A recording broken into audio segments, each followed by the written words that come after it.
આ બધો કોકા કોલાનો માલ છે અને ફૂલ સ્ટોક કર્યો પડ્યો છે અત્યારે સિઝન વગેરે, એટલે હવે કશું વેચાય એમ છે નહીં. કદાચ આ નાનું તો બધું કદાચ વેચાઈ જાય, આ 20 વાળું સ્પ્રાઇટ ને થમ્સઅપ ને એ બધું તો ફેન્ટા ને એવું તો, પણ આ લીટરમાં ફેન્ટા હવે આવડે હવા 2 લીટરમાં સ્પ્રાઇટ છે. હવે હારી કોઈ લે એમ છે ને આમાં દુકાને હાલવા જત કે તમે પાછી લઈ જાઓ, જૂનો માલ આ લઈ. હવે કોઈને કીધા જેવું નહીં.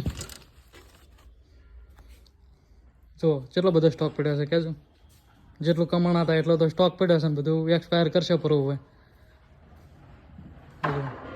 આ બધું નાનું તો બધું વેચાઈ જાય કદાચ, પણ હાર્યું ગમે યાદ આવે છે.